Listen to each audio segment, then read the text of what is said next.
Assalamualaikum warahmatullahi wabarakatuh. Bismillahirrahmanirrahim. Alhamdulillahirabbil alamin. Wassalatu wassalamu ala sayyidina Muhammadin wa ala alihi wa sahbihi ajmain, amma ba'd. Para mahasiswa yang berbahagia, alhamdulillah pada kesempatan ini kita bisa melanjutkan perkuliahan kita. Perkuliahan kali ini adalah pertemuan yang ke-12. Pertemuan yang ke-12 ya. Insya Allah pertemuan ini adalah pertemuan yang terakhir untuk semester ini, untuk mata kuliah saya. Sebab kemarin saya mendapatkan edaran bahwa UAS, ujian akhir semester, akan dilaksanakan mulai tanggal 22 dan sampai tanggal 30 Desember, 22 sampai 30 Desember. Sedangkan hari ini sudah tanggal 14, sehingga otomatis minggu yang akan datang sudah mulai ujian akhir semester.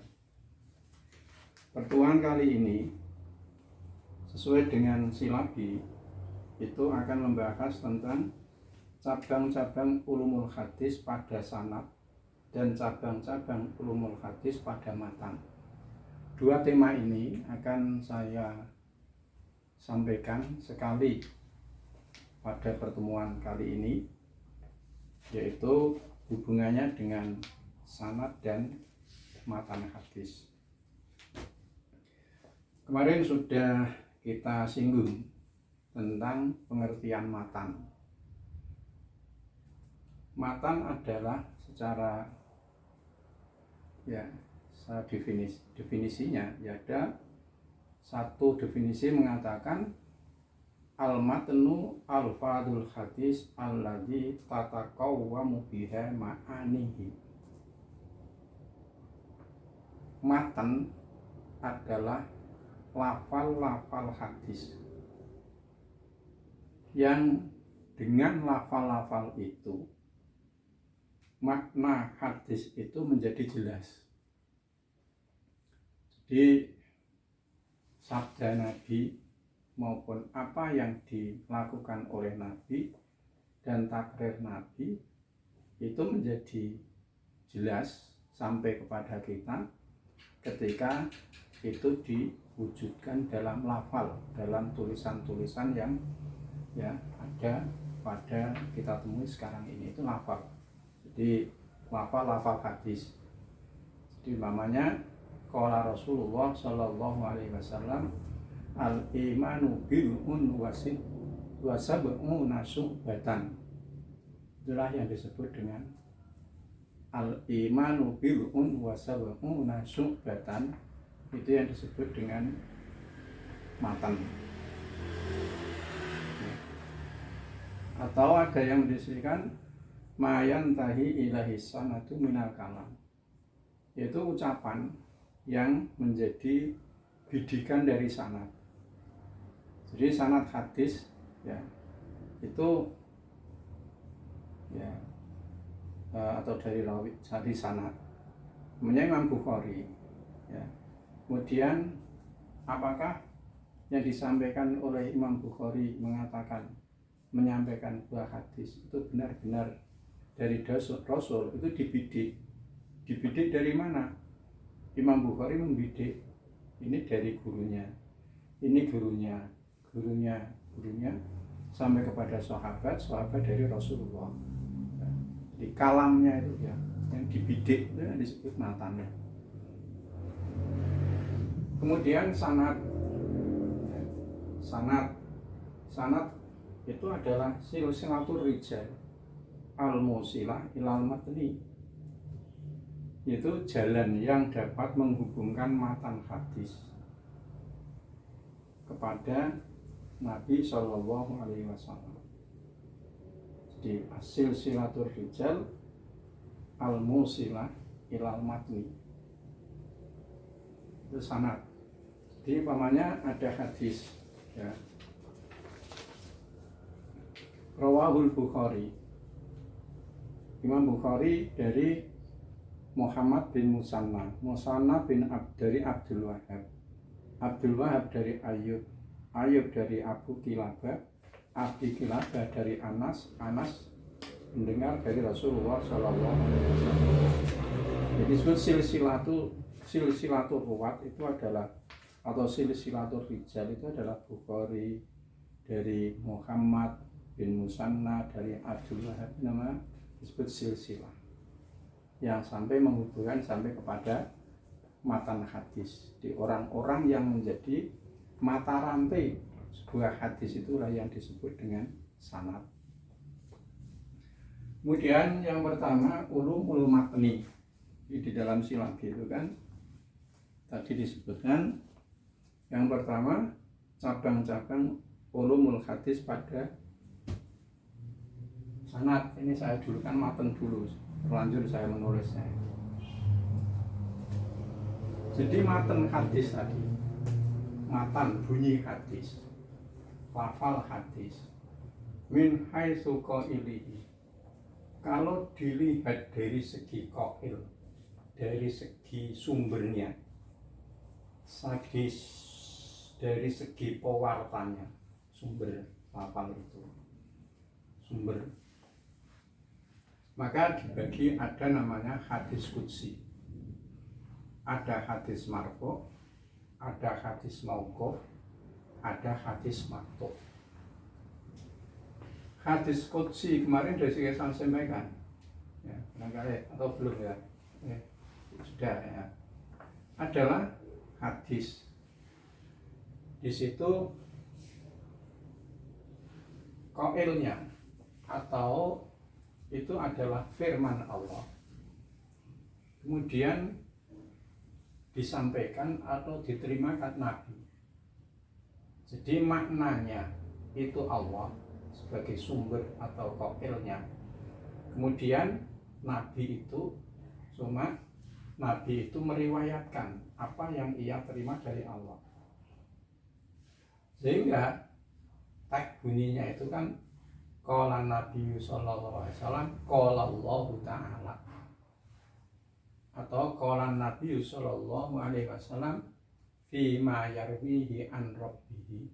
Jadi di situ Nabi statusnya adalah sebagai meriwayatkan, perawi dari apa yang difirmankan oleh Allah Subhanahu wa taala.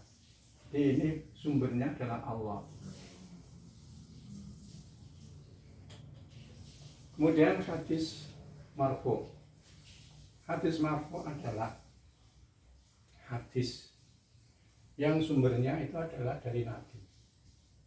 Jadi dari rawi an sahabat dari Nabi, ya, itu berarti hadis itu adalah marfu. Ma rafa'ahu sahabiyyu anin Nabi, apa yang dirafa'kan, dimarfu'kan oleh para sahabat kepada Nabi. Jadi ini sebenarnya adalah an-Nabi, itu namanya marfu. Matan kalau dilihat dari segi sumbernya. Kemudian yang ketiga disebut mauquf. Mauquf itu adalah hadis. Nah, yang sumbernya itu adalah sahabat. Sahabat. Di sahabat memberikan, kalau sahabat ya fatwa, ya. Kemudian jadi hadis. Mengapa itu disebut hadis? Sebab apakah itu dari Allah yang disebut hadis qudsi, atau marfu sumbernya dari Nabi, mauquf sumbernya dari sahabat, dan maqtu ini adalah dari tabi'in. Ini disebut hadis istilahnya karena apa? Di situ diriwayatkan wa hadisu anni wala haraj, dan riwayatkanlah dari saya dan yang demikian ada tidak dosa. Itu dulu itu la taktubu anni syai'an ghairal Qur'an wa man kataba anni syai'an ghairal Qur'an falyamquhu wa hadisu anni wala haraj.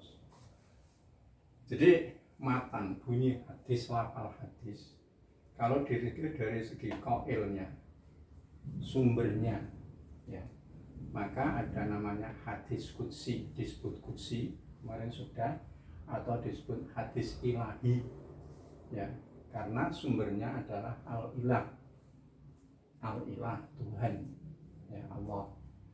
Kemudian hadis marfu sumbernya dari Nabi, hadis mauquf dari sahabat, dan maqtu itu dari tabi'in. Yang mauquf umpamanya ketika Rasulullah mengatakan bersabda ya, kun fid dunya kun fid dunya ka'annaka gharibun aw abiru sabilin. Jadilah kamu hidup di dunia ini seperti orang yang sedang bepergian atau orang yang sedang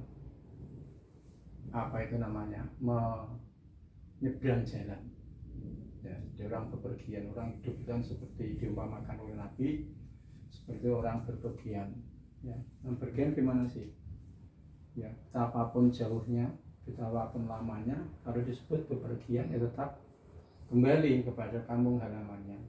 Demikian pula orang hidup di mana saja dia hidup, berapa panjang pendek umurnya, dia akan tetap kembali mati menghadap pada Allah Subhanahu wa Ta'ala.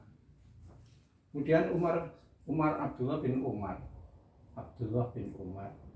namanya Abdullah, anaknya Umar bin Khattab, menambahkan, idza asbahta fala tantaziril masa wa idza amsayta fala tantaziril sabah wa khudh min sihhatika limautika wa min hayatika limautika. Digunakanlah sebaik-baiknya waktu sehatmu untuk menghadapi sakitmu, waktu hidupmu untuk menghadapi matimu. Itu perkataan Sayyidina, perkataan dari Abdullah bin Umar, tambahan dari Qutbid Dunya. Jadi di situ adalah mauquf ya. Kemudian ilmu matan. Jadi ini bunyi sumbernya. Tapi diroyah itu kemarin kan sudah saya sampaikan, diroyatul hadis itu sama dengan ulumul hadis.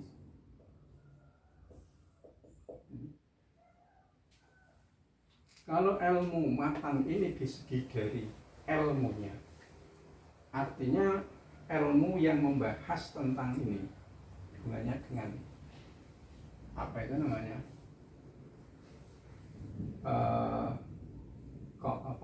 lafal-lafal hadis ini, matan ini. Di ilmu yang membahas hubungannya dengan matan. Itu yang pertama, ilmu ghoribil hadis. Jadi ilmu ghoribil hadis. Jadi ilmu hadis itu sangat luas. Sehingga Ibnu Hajar al-Asqalani itu menyebutkan ya, cabangnya ilmu hadis itu sangat luas. Sehingga seandainya orang itu mencurahkan segala usianya untuk mempelajari ulumul hadis saja, itu belum selesai mempelajarinya itu sudah kedahuluan mati, karena sangat luasnya, sedangkan umur manusia itu terbatas. Yang pertama, ulumnya, diroyahnya, yang hubungannya bahas dengan matan, ini disebut ilmu ghoribil hadis. Gharib itu artinya asing. Jadi ilmu ghoribil hadis ada ilmu yang dengan ilmu itu diketahui ya lafal-lafal yang gharib, yang asing, yang ada di dalam matan hadis. Jadi ilmu yang membahas tentang lafal-lafal yang gharib ya, yang ada di dalam matan hadis. Jadi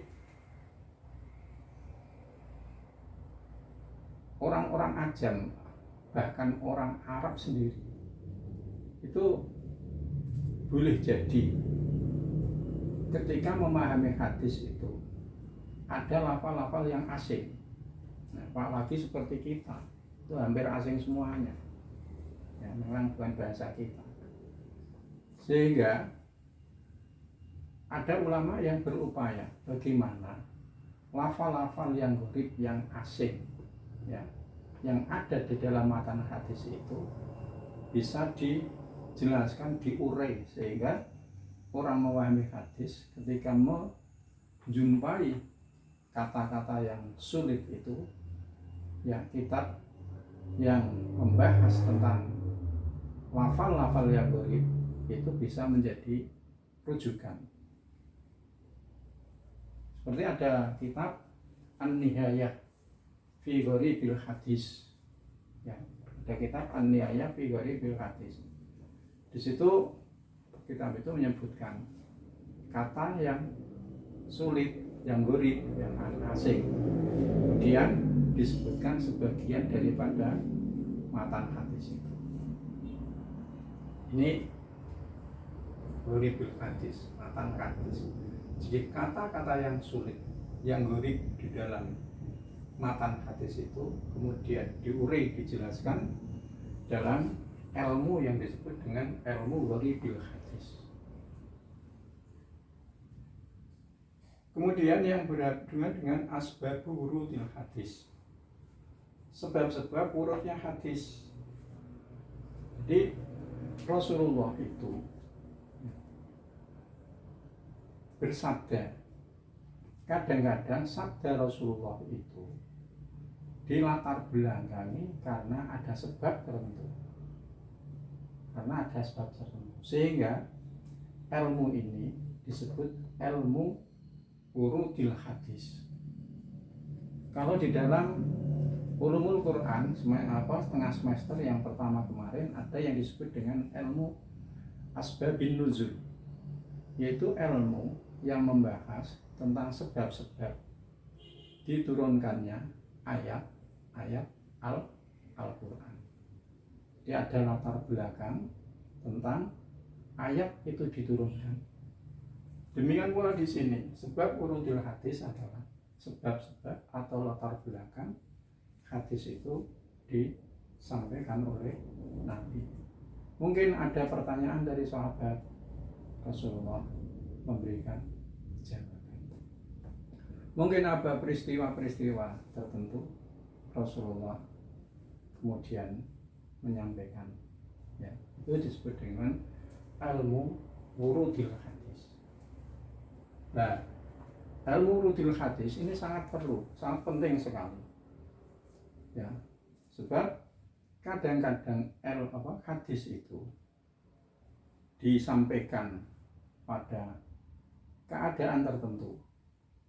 Di situ yang menjadi objek atau penerima hadis itu adalah orang-orang yang ada di sekitar Rasulullah, para sahabat. Ya. Mesti yang disampaikan oleh para sahabat, oleh Rasulullah itu berbeda-beda karena situasi, kondisi maupun lokasinya. Seperti hadis tentang ya, Ayyul Islami khairun, mana Islam yang paling bagus. Rasulullah menjawab, it'amut ta'am wa ifsa'us salam. Kemudian ada lagi ya, Ayyul Islami khairun, Islam mana yang paling ya afdol, yang paling. Rasulullah jawab, yaitu as-sholatu ala waqtiha, summa ayun qala birrul walidaini, qala summa ayun al-jihadu fi sabilillah. Jadi Rasulullah menjawab pertanyaan-pertanyaan yang hampir sama pertanyaannya itu, kemudian Rasulullah jawabannya itu menjadi berbeda-beda. Mengapa beda-beda? Karena melihat daripada kondisi mukhotob yang diajak bicara, kondisi psikisnya, kondisi sosialnya, dan kondisi ya secara antropologis dan sebagainya, itu yang menjadikan latar belakang diantaranya Rasulullah menyampaikan sabdanya. Walaupun tidak mesti hadis itu memiliki sababul wurud, tidak mesti, ya, tidak mesti. Sehingga ketika ada hadis-hadis yang disampaikan oleh Rasulullah pada saat itu dalam kondisi yang berbeda dengan kondisi sekarang ini, kadang-kadang sulit untuk diterapkan. Jadi hadis ya tentang kepemimpinan itu adalah dari orang Quraisy. Nah, itu kan sulit kalau pemimpinan itu dari orang Quraisy. Nah, mengapa Rasulullah bersabda demikian? Karena pada saat itu kabilah atau masyarakat yang memang memiliki kemampuan untuk memimpin adalah dari orang-orang Quraisy. Jadi kalau sekarang mengacu pada teksnya hadis itu ya sulit untuk diterapkan, maka diambil daripada apa itu namanya sari hadis itu, yaitu tentang kemampuan, kelayakan. Jadi siapakah yang layak jadi pimpinan? Nah, yang ketiga adalah nasih dan mansuh. Nasih dan mansuh. Nasih itu yang menghapus, kemarin sudah. Mansuh itu yang dihapus. Jadi hubungannya dengan matan hadis. Kadang-kadang matan hadis itu ada yang dihapus ya. Seperti kemarin hadis uktubu anni la taktubu anni syai'an ghairal Quran. Janganlah kamu menulis dari saya kecuali Quran. Tetapi dalam teks hadis yang lain, Rasulullah memerintahkan kepada sahabat ketika orang yang nama Abu Syah itu datang kepada Nabi, mendengarkan majelis-majelis Nabi, kemudian dia sering lupa apa yang ia terima dari Nabi. Kemudian dia minta kepada Rasulullah, uktubu li, tuliskanlah saya ya Rasulullah. Kemudian Rasulullah merintahkan kepada para sahabat, uktubu lahu, menulislah kamu untuk dia. Jadi menurut Ibnu Mubarak, ya, kemarin sudah saya sampaikan bahwa di antara mengkompromikan dua hadis yang tampaknya kontradiksi ini adalah dinasah. Jadi hadis yang datang lebih awal, datang awal itu dinasah dengan hadis yang datang belakangan. Ya, berarti boleh, tapi bolehnya itu bagi orang yang memiliki kemampuan untuk menulis dan menulisnya itu tidak dicampur dengan Al-Quran. Jadi ada matan hadis, ya, matan disebut nasih wa mansuh hadis. Matan hadis, teks hadis dinasah yang datang demikian. Karena dua hadis itu tampaknya kontradiksi, ya, sehingga jalan keluarnya kalau dijamakkan, pertama dijamakkan, dikompromikan, disatukan. Kalau tidak, ketika kita ketahui mana yang lebih dulu dan mana yang belakang, maka yang belakang itu yang menasah kepada yang lebih dulu. Kemudian ilmu mukhtalifil hadis, ilmu yang membahas tentang hadis-hadis yang dohirnya itu bertentangan satu sama lain, sehingga perlu untuk dikompromikan. Jadi kompromikan itu adalah dijamakan, kalau tidak bisa dijamakan dinasah. Mana yang lebih akhir yang menasah kepada yang lebih dulu. Jadi ilmu mukhtaliful hadis yaitu ilmu yang membahas hadis-hadis yang dohirnya itu ya bertentangan ya satu sama lain, sehingga dengan ilmu mukhtaliful hadis itu pertentangan itu bisa dihilangkan dengan cara menjamakkan atau mentaufikkan ya, mengkompromikan. Itu ada ya. Jadi ini hubungannya dengan ilmu ulumul hadis, ilmunya bukan matannya, ilmunya yang matan yang membahas ini. Kemudian ilmu yang hubungan dengan matan hadis disebut ilmu tawarikhul mutun, ilmu tentang sejarah-sejarah matan hadis ya. Di sejarah matan hadis, di matan hadis itu ya kapan itu dilafalkan, disampaikan dan sebagainya, itu ada namanya ilmu tawarikhul mutun. Kemudian ada yang terakhir di sini, diantaranya masih ada banyak lagi saya sampaikan di sini, ilmu ilalil hadis. Ya. Jadi ilal itu artinya kan bahasa, artinya kan ilatun itu kan sakit, cacat. Itu ilmu yang membahas tentang sebab-sebab yang samar. Ya.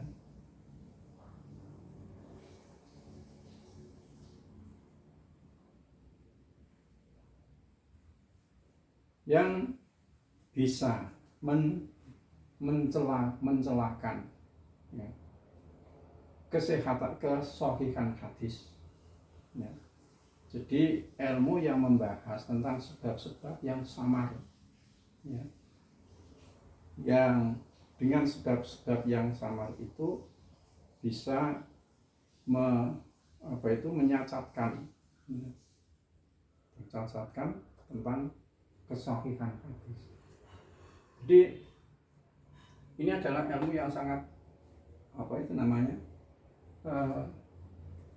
rumit sekali di antara ilmu hadis umat matan yang ada ini. Seperti mewasolkan,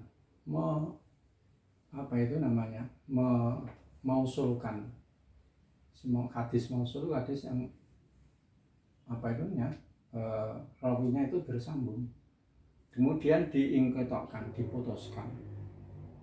Kemudian ada mungkin hadis itu mauquf tapi dimarfu'kan. Sebetulnya itu sumbernya hadis itu dari sahabat, tapi oleh rawi itu dimarfu'kan. Berarti itu kan sumbernya dari Rasulullah. Kemudian wa idkhalu hadisin ila akhiri wa masyaba, memasukkan sebuah hadis kepada matan yang lain. Ini sangat samar sekali ya, sangat sekali, sehingga yang mengetahui itu ya para ahlinya. Jadi terus terangnya mempelajari hadis dan ulumul hadis itu sangat dinamis, karena permasalahannya yang sangat rumit ya, sangat rumit sekali. Jadi ketika hadis itu pada awalnya sampai kepada mukharrijnya, artinya orang yang menghafal hadis dan menulisnya hafalannya itu dalam sebuah buku sampai kepada Imam Bukhari, Muslim, Abu Dawud dan sebagainya. Itu perjalanan hadis itu kan mulanya masih melalui periwayatan, sehingga sekian ratus tahun hadis yang melalui periwayatan itu ini penuh dengan problematikanya, ya, penuh dengan problematikanya para perawi yang meriwayatkan dari siapa, kemudian biografi para perawi gimana dan sebagainya, kredibilitas dan sebagainya, itu sangat rumit sekali. Ya. Kalau Al-Quran, ya, itu kan memang sejak awal itu dihafal, ditulis oleh para sahabat, sehingga lafal Al-Quran itu ya yang sampai sekarang kita baca ya sebagaimana yang diterima oleh Nabi dari malaikat Jibril, dari Allah Subhanahu wa Ta'ala. Pada saat awalnya memang sudah dihafal, ditulis dari generasi ke generasi. Tapi hadis kan bukan demikian perjalanannya. Pertama tidak ditulis, cuma diriwayatkan. Toh umpamanya yang menulis itu kan yang menulis secara individu. Kemudian yang kedua, urumus sanad. Jadi sanad tadi sudah saya sampaikan, itu ya thoriqul matni, mata rantai yang menghubungkan sampai kepada matan hadis, ya. Nah, sanad itu ada yang terputus, ada yang ittisal, artinya bersambung, dan ada yang terputus.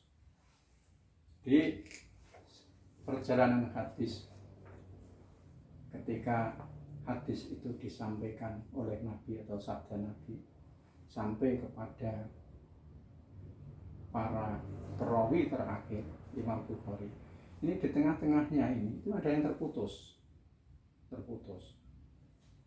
terputusnya mungkin sudah meninggal dunia, kemudian ada yang berpindah dari ke daerah-daerah wilayah Islam sehingga tidak diketahui keberadaannya dan sebagainya, sehingga hadis itu menjadi terputus, tidak diketahui mata rantainya, ya, sampai ke atas, sampai kepada Nabi. Dan ada yang bersambung, ya, Jadi tadi saya sebutkan sebuah hadis, salah sumangkun Nabi wajadah halawatan iman. Misalnya bersambung, Imam Bukhari dia mendapatkan hadis itu dari gurunya Muhammad bin Al-Musanna dari Abdul Wahab dari Ayub dari Kilabah dari sahabat Anas dari Nabi. Ini bersambung sanadnya, ya. Nah, untuk mengetahui bersambung dan sanadnya itu ada buku yang namanya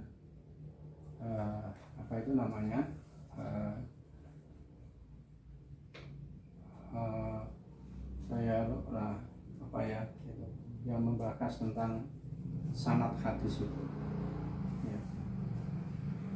Ada itu buku-bukunya itu banyak. Kemudian yang pertama adalah muttasil. Muttasil adalah hadis yang sanadnya itu bersambung, jadi antara guru, murid dengan guru itu bersambung, ya. Sebab apa? Kalau sanadnya itu tidak bersambung, itu kan muncul dugaan bahwa itu ada keterputusan sehingga diragukan itu keberadaan datang dari Nabi. Kecuali kalau memang didukung dari periwayatan yang lain, maka hadis tersebut yang ada hadisnya itu tidak bersambung sanadnya karena didukung hadisnya sama melalui periwayatan lain yang muttasil, maka hadis ini menjadi tertopang derajat. Mungkin dia dari Hasan menjadi Sahih atau Dhaif menjadi Hasan. Kemudian yang kedua musnad. Musnad itu adalah hadis yang penyandarannya, sanadnya sampai kepada Nabi, sahabat kepada Nabi, ya. Di an atau hadasana sampai kepada sahabat penyandarannya kepada Nabi, itu disebut hadis bersambung sanadnya, yang disebut dengan hadis musnad. Kemudian ada musalsal. Musalsal itu adalah sanad hadis yang mana para musnad atau para orang yang menjadi mata rantai hadis itu, ketika meriwayatkan hadis itu ya sesuai dengan cara yang keadaan dan cara yang diterima dari gurunya, musalsal. Jadi ketika seorang guru ya menyampaikan hadis kepada muridnya, kemudian di situ dengan berjabat tangan, karena dulu Rasulullah ketika menyampaikan hadis atau bersabda itu berjabat tangan dengan sahabat. Maka ketika sahabat menyampaikan hadis yang ia terima dari Rasulullah itu kepada muridnya, generasi berikutnya, dengan bersalaman. Itu disebut musalsal. Atau ketika Rasulullah menyampaikan hadis dengan sangat tolaqatul wajhi, sangat cerah wajahnya, diterima oleh sahabat ketika menyampaikan hadis kepada muridnya itu ya dengan kondisi wajah yang sangat cerah. Nah, itu namanya musalsal. Musalsalun kulma ala wasfin ata, di dalam Random Baikuni. Itu ada sanad hadis yang ittisal, bersambung sanadnya dengan cara penyampaian hadis itu ya sesuai dengan apa yang diterima dari gurunya. Begitu terus musalsal. Kalau dulu orang Indonesia yang namanya Syekh Yasin yang asalnya Padang Al-Fadani ya, itu yang tinggal lama di Makkah sana, itu mempunyai sanad musalsal. Di hadis-hadis apa yang sanadnya itu adalah sanad musalsal. Jadi ketika Syekh Yasin itu menyampaikan hadis yang diterima hadis itu dari gurunya mesti menyampaikannya ya mungkin dengan bersalaman dan sebagainya. Ketika dia menyampaikan hadis atau beliau itu artinya ya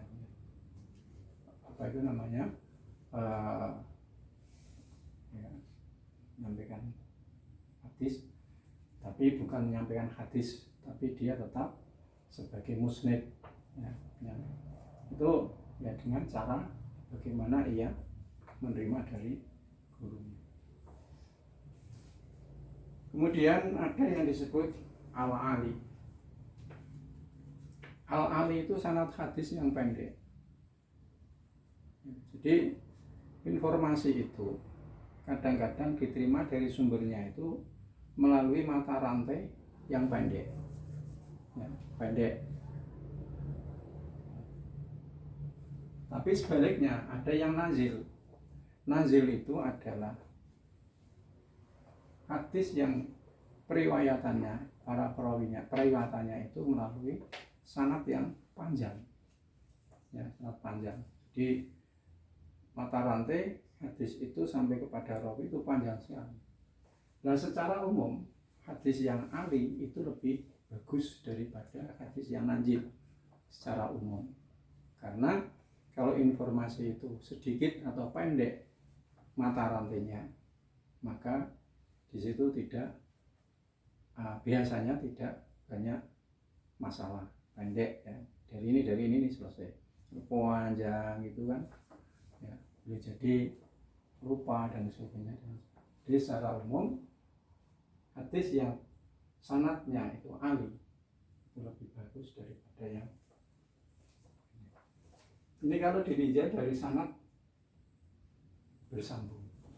Tapi kalau dilihat dari segi ingkita terputus, jadi karena mata rantai itu ada yang tadi saya sampaikan, ada yang bersambung, mulai dari rawi terakhir atau sanad pertama sampai kepada sahabat dari Rasulullah itu bersambung. Tapi ada yang terputus. Yang pertama, sanad yang terputus itu adalah disebut dengan hadis munqati. Hadis munqati yaitu hadis yang di antara para perawinya itu ada seorang yang terputus sebelum sahabat. Jadi umpamanya tadi saya memberikan contoh. Sebelum sahabat itu ada Abu Kilabah. Ini maaf ya, papannya enggak murid, saya tidak bisa berikan contoh. Ya. Sebelum sahabat itu putus. Ya. Atau ada dua perawi yang ada dalam mata rantai itu. Dua orang rawi yang terputus. Tapi dalam keadaan yang terpisah. Jadi umpamanya ya, Bukhari dari Muhammad bin Al-Musanna. Al-Musanna semestinya dari Abdul Wahab, dari Ayub. Tapi Muhammad bin Al-Musanna itu langsung dari Abu Kilabah. Ya, Abu Kilabah. Nanti bisa ditulis sendiri itu. Tadi saya sudah menyampaikan urutan ini. Itu disebut munqati. Ya, di hadis yang gugur dari para perawinya itu satu orang sebelum sahabat ya, dalam satu tempat, atau gugur di dua tempat, dua mata rantai rawinya itu gugur tapi tidak berurutan. Sebab kalau dua orang perawi gugur dalam mata rantai yang berurutan, itu namanya nanti adalah disebut dengan mu'dhal dan hadis mu'dhal. Kemudian yang kedua mursal, disebut munqati. Karena apa? Di situ tabi'in itu kan urut-urutannya ketika meriwayatkan hadis kan mestinya dari sahabat dari Rasulullah. Tapi di situ tabi'in langsung mengatakan, ya, karena dia tidak ketemu sahabat, dia langsung mengatakan qala Rasulullah. Jadi di situ tabi'in ya, menyampaikan hadis langsung dari Rasulullah. Ya. Kalau yang melompatkan, ya mursal itu lompatan, periwayatan, yang melompatkan itu adalah tabi'in, maka disebut mursal tabi'in. Tapi boleh jadi yang melompatkan itu sama-sama sahabat. Yang tabi'in pemancana, Sa'id ibnu Musayyab, itu tabi'in besar. Ketika meriwayatkan hadis, itu langsung, kalau hadis itu dari Abi Hurairah itu dilompatkan ya, sambung dari Rasulullah. Sebab menurut penelitian ya, Abi Hurairah itu mertuanya sendiri, mertua dari Sa'id ibnu Musayyab. Seringkali dan Sa'id ibnu Musayyab itu adalah orang yang terpercaya, tapi besar ya. Tapi kadang ada yang melompatkannya. Yang melompatkan itu adalah sama-sama sahabat. Jadi umpamanya Abi Hurairah menerima hadis dari Rasulullah. Abi Hurairah menyampaikan hadis kepada Umar bin Khattab. Nah, ketika Umar bin Khattab meriwayatkan hadis tersebut, mestinya kan dari Abi Hurairah dulu, baru dari Rasulullah. Tapi di situ Umar bin Khattab langsung mengatakan qala Rasulullah, berarti Abi Hurairah itu tidak disebutkan. Nah, para ulama sepakat kalau mursalnya itu adalah sahabat, mursal sahabi, artinya pelompatan itu dilakukan oleh sahabat, maka diterima. Sebab sahabat itu dijamin orang-orang yang adil. Apalagi seperti contoh tadi, Umar bin Khattab adalah orang yang jelas adilnya, sehingga ketika meriwayatkan hadis ya, dari sahabat lain tapi tidak disebutkan, tapi langsung dari Rasulullah, itu tidak diragukan, ini mesti sahihnya hadis Umar bin Khattab. Ya. Itu mursal. Tapi kalau yang mursal tabi'in, ini yang menjadikan perselisihan dari para ulama. Ada yang menerimanya, ada yang tidak menerimanya. Ya. Said Imam Syafi'i itu hanya menerima hadis mursal Ibnu Musayyab saja, yang lainnya tidak diterima dan menyebutkan itu adalah dhaif. Ya. Kemudian yang ketiga adalah mu'allaq. Kalau munqati' tadi diantaranya adalah hadis yang di situ gugur, tidak disebutkan dua rawi secara tidak berurutan. Tapi kalau gugurnya itu adalah dua rawi secara berurutan, maka itu disebutkan dengan hadis mu'dhal. Ya, wa mu'dhalus sakitu min husnani bama ata mudhallasan nawani. Mu'dhal adalah hadis yang gugur dalam hadis itu dua rawi secara berturut-turut. Jadi saudara-saudara itu sempat dan punya pemerhati, sebagai pemerhati ulum hadis, ada kitab namanya Nadham Baikuni. Itu cuma 34 nadham saja, itu bisa dihafal, bisa didalami. Terjemahnya sudah ada di di Google, sudah kitab-kitab begitu sudah masyhur. Kemudian diantaranya lagi hadis yang sanadnya itu terputus adalah hadis mudallas. Ya.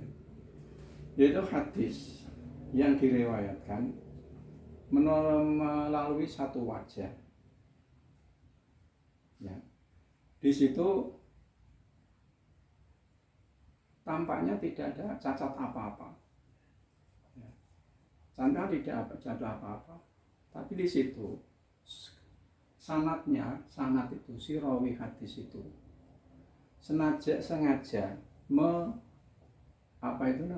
menyembunyikan, tadlis itu menyembunyikan rawi di atasnya, gurunya. Ya. Tadlis, ya. Tadlis. Ada tadlis itu tadlisul matni dan ada tadlisus suyuh. Kalau hubungannya dengan sanad itu disebut tadlisus suyuh, sebab seorang rawi itu menyembunyikan nama gurunya, ya, menyebutkan karena gurunya langsung kepada guru-gurunya. Itu semestinya bukan terputus, tapi si rawi itu sengaja menyembunyikan, ya, menyembunyikan nama gurunya, ya, bukan terputus, ya, tapi disembunyikan. Mengapa disebut ingkitok, termasuk ingkitok? Karena di situ ada rawi yang tidak disebutkan. Nah, secara umum hadis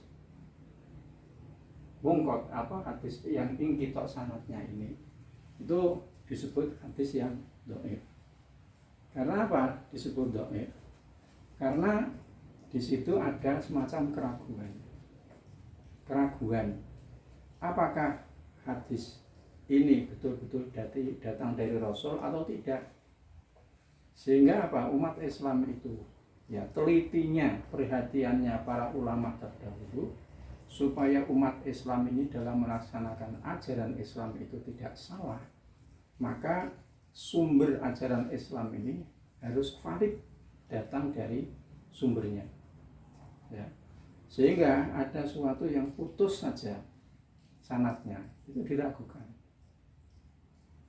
Jadi kalau ini karena waktunya sudah habis, mestinya pembahasan ini akan dibahas tentang hadis dilihat dari segi kualitasnya, yaitu hadis sahih, hasan, dan dhaif, ya, hasan dan dhaif. Di antara syarat hadis sahih itu adalah hadis yang bersambung sanadnya, ya, sambung sanadnya. Sebab kalau bersambung sanadnya itu kan ada kemantapan bahwa ini benar-benar datang dari Rasulullah Shallallahu Alaihi Wasallam. Beda karena kalau ada keterputusan, maka akan timbul Akan tetapi hadis yang dhaif itu, di situ para ulama berbeda pendapat. Ada yang menerimanya secara mutlak, ada yang menolaknya secara mutlak, dan ada yang menerimanya dengan syarat. Nah, semestinya pembahasan itu adalah hadis dilihat dari segi kualitasnya. Nanti saudara bisa memahami sendiri ya. Gitu. Nah, dari segi diroyahnya, ilmu yang membahas tentang sanad itu yang pertama ilmu rijalul hadis. Ilmu rijal itu kan jamak dari rajul, namanya rijal ya. Itu maksudnya adalah ruwat. Mengapa ruwat? Ruwat itu jamak dari rawi, para rawi. Disebut rijal sebab kebanyakan orang yang menekuni hadis dan ilmu hadis itu dilakukan oleh para laki-laki ya. Sampai ada rihlah litolabil hadis, perjalanan untuk mencari hadis ya, pada masa tabi'in itu dilakukan oleh laki-laki, sehingga ilmu yang membahas tentang ruwatul hadis sering disebut dengan ilmu rijalul hadis, atau boleh disebut ilmu ruwatul hadis. Di ilmu rijalul hadis adalah ilmu yang dengan ilmu itu bisa diketahui para perawi hadis dari segi bahwa dia adalah rawi, bukan tidak rawi ya. Atau ilmu yang membahas tentang para perawi hadis dari sahabat, tabi'in, dan para perawi atau orang-orang sesudahnya. Jadi ilmu rijalul hadis itu adalah ilmu yang membahas tentang para perawi hadis dari sahabat, dari tabi'in, dari tabi'in, dan seterusnya. Itu ilmu rijalul hadis. Rijal sama dengan ilmu ruwatul hadis. Yang kedua adalah ilmu jarh wa ta'dil. Jadi ilmu jarh wa ta'dil itu adalah ilmu yang membahas tentang para perawi hadis dari segi kondisi para perawi itu. Kondisi apa? Kondisi yang bisa menyacatkan mereka atau bisa mengadilkan atau membersihkan mereka dengan lafal-lafal yang khusus. Jadi ilmu yang membahas tentang para perawi hadis, tentang keadaan para perawi ya. Jadi hal-hal yang bisa menyacatkan. Jadi pemanya perawi hadis, kemudian dengan lafal khusus. Ini para ahli ya, seperti Ibnu Hajar Al Asqalani ya. Itu mempunyai kitab Tadhkiratul Hufat ya, itu termasuk rijal. Kalau disebutkan umpamanya rajulun, siapa nama rawi hadis, di situ kadzabun, pendusta, atau ghafal, para pelupa, atau dia adalah kasirun nisyan, banyak lupanya, dan sebagainya. Ini adalah dijelaskan dalam ilmu jarh wa ta'dil. Sebab dengan melihat kondisi keadaan rawi itu bisa diketahui dengan mengetahui orangnya, kondisi orangnya, pelupa, pendusta, dan sebagainya, itu bisa menjadikan cacatnya hadis yang ia riwayatkan ya. Jadi kalau orang itu disebutkan di jalan situ umpamanya kadzab, pendusta. Nah, pendusta itu kan walaupun tidak dusta di dalam hadis, tapi karena dia itu pendusta, dikhawatirkan dia itu dusta dalam hadis, sehingga hadisnya itu menjadi cacat yang diriwayatkan itu. Atau yuzakihim, membersihkan atau mentakdilkan mereka. Umpamanya seorang rawi disebut kan di situ ada predikannya soduk, orang yang jujur, ya, orang yang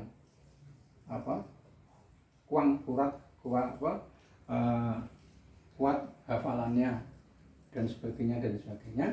Ini menunjukkan bahwa hadis yang diriwayatkan orang-orang yang diberikan predikat itu adalah hadisnya itu adalah sahih. Kalau orang-orang dari mata rantai itu orangnya demikian semuanya, maka boleh dijamin bahwa hadis itu adalah sahih. Itu adalah ilmu tentang jarh wa ta'dil. Kemudian ada ilmu tawarikhur ruwat. Tawarikh itu sejarah. Ini kan tawarikhul mutun tadi. Ini tawarikhur ruwat, sejarah para rawi. Yaitu ilmu yang membahas tentang kapan dan di mana seorang rawi dilahirkan. Itu untuk ilmunya sendiri kitab.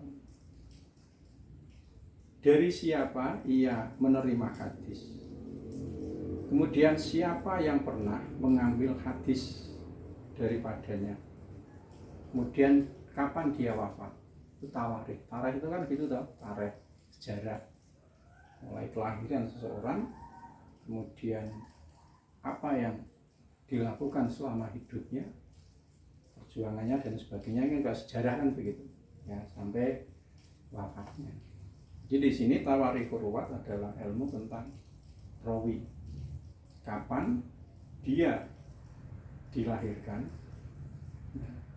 di mana dilahirkan, dari siapa saja dia itu menerima hadis, dan hadis dia itu diriwayatkan oleh siapa saja.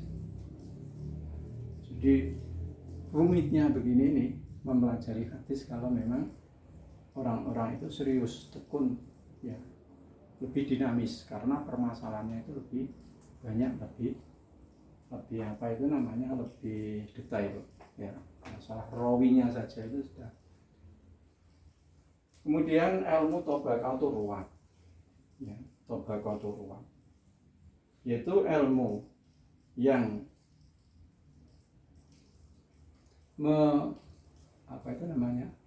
membahas tentang tabaqah, tingkatan ruwat para perawi. Perawi ini termasuk tabaqah apa,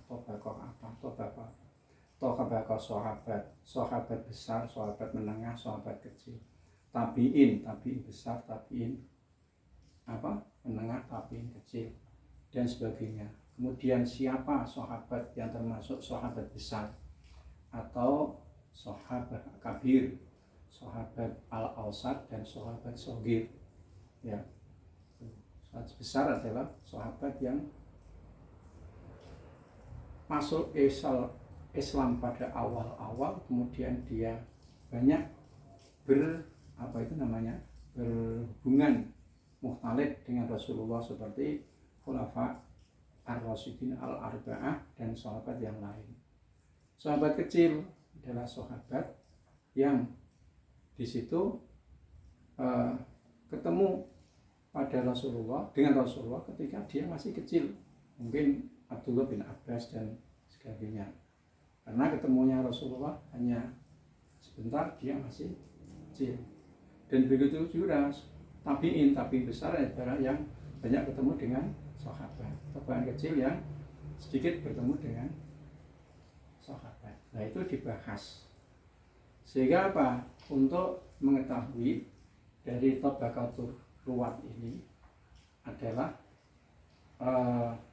rawi-rawi yang menjadi sanad suatu hadis, objeknya itu, ya. Jadi ini dua tema dalam siladi, yaitu membahas tentang ilmu sanad dan ilmu matan. Jadi kalau matan hadis, lafal hadis itu dilihat dari segi sumber asal daripada matan atau lafal pembicaraan, itu ada diskusi marfu, mauquf, dan maqtu'.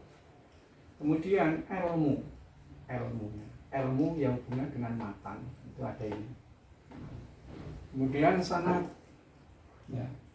ada sanad yang bersambung. Ini diantaranya. Kemudian ada sanad mata rantai hadis, mata rantai para perawi yang terputus. Ini diantaranya. Nah, masih ada lagi. Kemudian ilmu diroyah sanad, ilmu yang membahas tentang sanad. Itu ada ilmu rijalul hadis, ilmu jarh wa ta'dil, tawarikh ruwat, tabaqur ruwat, kemudian apa itu namanya, al-fannul mubhamah dan sebagainya, masih ada di semua. Itu yang bisa saya sampaikan secara global. Oleh karena itu harapan saya saudara semuanya bisa memperkaya diri dengan mengadakan banyak membaca maupun berdiskusi dengan secara sesama teman dan sebagainya, sehingga dengan itu saudara bisa memperkaya diri. Hubungannya dengan materi ini adalah materi ulumul hadis, atau dalam di dalam silabi disebut dengan studi Quran dan hadis. Cukup sekian yang bisa saya sampaikan. Kurang lebihnya saya menyampaikan materi dalam satu semester ini, saudara ya kurang puas, saya juga banyak kekurangan. Mudah-mudahan dengan ketidakpuasan saudara itu, saudara ada usaha untuk menutup daripada ketidakpuasan itu melalui saudara berusaha sendiri, saya sebagai fasilitator. Cukup sekian, sekali lagi selamat belajar ya, mudah-mudahan saudara berhasil hasil ilmu yang manfaat dan barokah. Amin Allahumma amin. Wabillahi taufiq wal hidayah. Wassalamualaikum warahmatullahi wabarakatuh.